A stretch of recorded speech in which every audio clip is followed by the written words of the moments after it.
Now? Yeah. Well, when we were living on Holo, on the first place that we lived, on the house that was built on stilts over the ocean, there were a lot of people that came to us for medicine.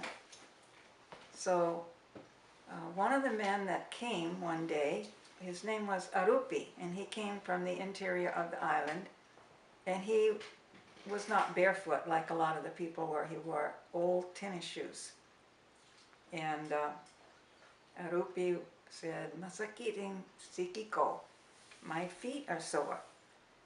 So I had him sit down and take off his tennis shoes. And oh my goodness, his feet were all broken out. They were almost eaten away. Some of his toes, like his toenails, were gone. And they were messy and ugly. And my chief cure at that time for everybody that had sores was a little powder. It came in a little powder like emergency. You open up the powder and you sprinkle it on the sore. And so I got a package of sulfanilamide powder and washed his feet first and then sprinkled all this powder on his sores on his feet. And told him to come back in a week or so and we'd do it again and maybe the sores would heal up, because sulfanilamide powder really worked good on a lot of sores. So he put his old dirty sneakers back on and left, and he said, "Magsukul tu'ud," that means thank you very much. He was always very polite, Arupi was. He was a young man, but he had a lot of children. He had 4 or 5 children by this time.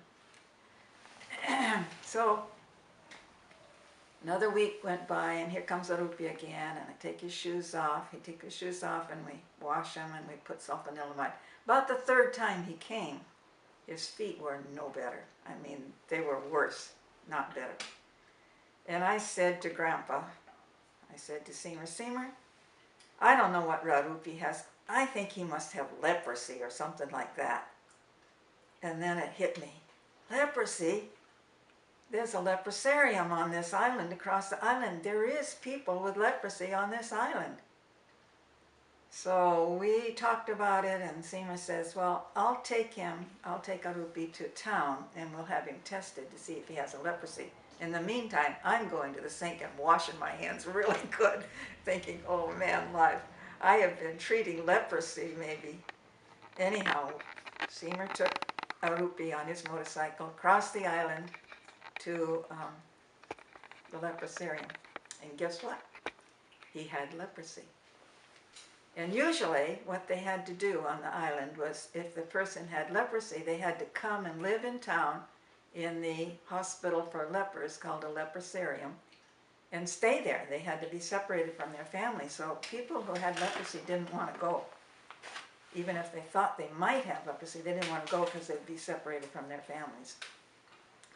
But this day when Grandpa took Arupi in, they said, well, it's good that you came now because we've just changed our policy. If he has someone who will make sure that he takes his medicine properly, then will you do that, Mr. Ashley? And Seema says, yes, I'll try to work with him and see that he takes his medicine properly.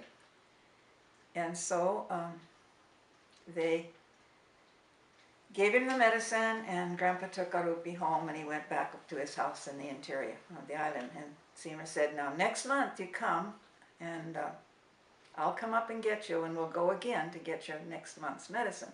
And this is the way you take it. 1 a day, every day, and don't take too much at any one time.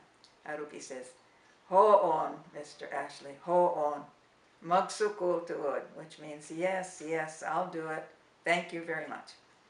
So months passes by, and Seema said, oh, it's time to go see about Arupi. So he drives his motorcycle up into the outlaw area in the hill country behind Paran. Finds Arupi house and asks, where is Arupi? Oh, Arupi is sick. He just about died. I don't know if he's going to live. He's so sick. We thought he was going to die for sure. Well, what happened?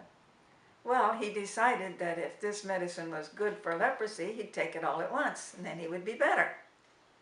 And he just about died, but he didn't. So Seymour was able to take him back to the leprosarium, and they got him on a regime. And eventually, Arupi got much better.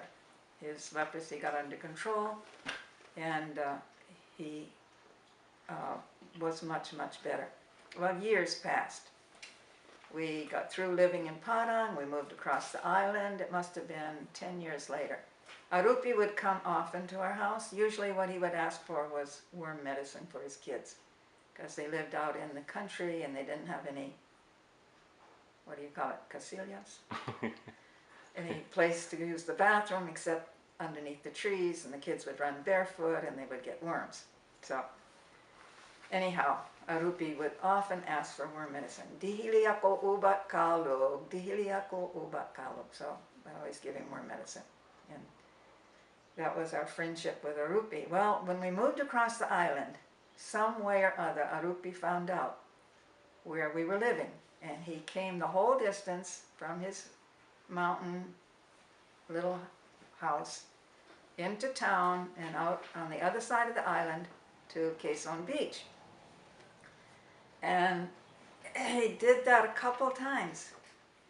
And again, his question was, Dihili ako ubat kalo, give me worm medicine. So finally, one day, Salit Ngango, who was living beside us, I was trying to tell Arupi about the Lord Jesus and how he could know the Lord Jesus. And Salit Ngango says, here, I'll be the one to tell him. And so she and Tausug, it's the first time I ever heard Salit Ngango tell the story of Jesus. But she told it to Arupi, and he says, ho on, yes, yes, it was good news. And I think he accepted the Lord. I'm not sure what went on in his heart. But anyway, I told him that day, I said, now Arupi, this is why your children have worms. And I explained to him how worms pass from one child to the other. And I said, I don't want you to come again asking for worm medicine unless you promise me that you will dig a hole in the ground and buy a little seat to go on top of it and have your children use that for their outhouse so that they don't keep getting worms. Do you understand, Arupi?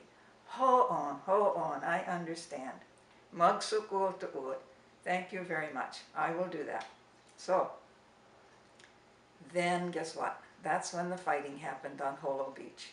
And bullets were flying, and we lost our house, and we had to leave the whole island for 6 months. And we decided to go back 6 months later, March of 1973. Judson probably remembers this.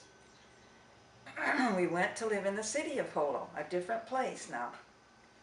And we got an apartment, had 3 stories, this kind of fancy place. I mean, fancy compared to what we had had. And we moved in, and I thought we probably never will see Arupi again, or those people from the interior, because they don't know where we are. But you know what? Arupi found us. Came to the door one day and said, oh, here you are.